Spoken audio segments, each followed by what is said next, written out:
Sir एक अपहरणकर्ताओं के जो बड़ा खुलासा हुआ है, 2 बच्चों का अपहरण किया था, क्या कुछ पूरा मामला है? 11 सितंबर को दोपहर 3 साढ़े 3 बजे दो बच्चे मिसिंग हो गए, जिनके परिवार वाले उनको ढूंढ रहे थे। और इस संबंध में उन्होंने थाना आलमबाग पर 11 तारीख की रात्रि में 9:30 बजे सूचना दी, जिसमें थाना आलमबाग की पुलिस ने तत्काल अभियोग पंजीकृत किया।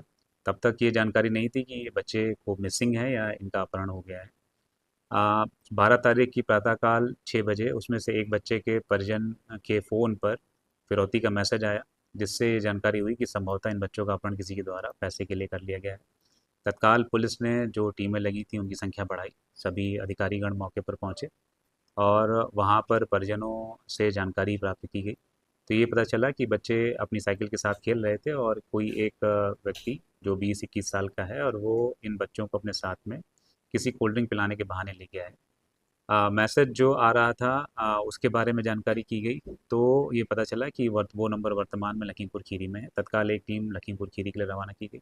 इसी बीच में 8:30 बजे परिजन के फ़ोन पर पुनः कॉल आया अपहरणकर्ता का, लेकिन अपहरणकर्ता स्वयं ना बात करके एक बच्चे से ही परिजनों की बात करा रहा था और बार बार इस चीज़ पर जोर दे रहा था कि कतई कि पुलिस को इसमें इन्वॉल्व ना किया जाए, और जो मैसेज है, मैसेज में 10 लाख की फिरौती मांगी गई थी, उस मैसेज को फॉलो किया जाए।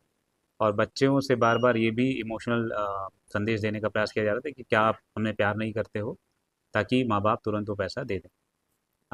जो टीम वहाँ पर मौजूद थी लखीमपुर खीरी की, तो वहाँ पर लखीमपुर खीरी की पुलिस के साथ में उन्होंने जानकारी करके गोला गोकरण नाथ में रेलवे स्टेशन के पास से बच्चों को अपहरणकर्ता के साथ में 12 घंटे के भीतर सुरक्षित बरामद कर लिया और फिर उनको यहाँ लेकर के आया गया। अभी तक की प्रथम दृष्टया जो जानकारी प्राप्त हुई है अपहरणकर्ता के बारे में, उसका नाम विजय शर्मा पुत्र त्रिभुवन शर्मा है। वो पटेल नगर आलमबाग का ही रहने वाला है और 19 वर्षीय व्यक्ति है, जो पुणे में काम की तलाश में गया था और वहाँ से भाग आया, और यहाँ पर संभवतः उसको ये क्विक मनी कमाने का एक मौका उसको दिमाग में आया। तो उसने इन बच्चों को अपहरण करके उनसे फिरौती मांगी। उसका मूल उद्देश्य फिरौती की रकम प्राप्त करके पुनः पुणे जा कर के कोई व्यवसाय करने का था। अभी तक उसके खिलाफ कोई आपराधिक इतिहास नहीं मिला है। प्रथम दृष्टया ये समझ में आ रहा है कि बच्चों को उसने बहला करके और बीच-बीच में धमका करके अपने साथ में रखा था, इसीलिए बच्चे किसी प्रकार की कोई बात नहीं कर रहे थे। क्योंकि इस पूरे घटनाक्रम का खुलासा पुलिस ने बहुत ही कम समय में किया है, इसलिए पूरी टीम को मेरी तरफ से ₹25,000 का इनाम दिया गया।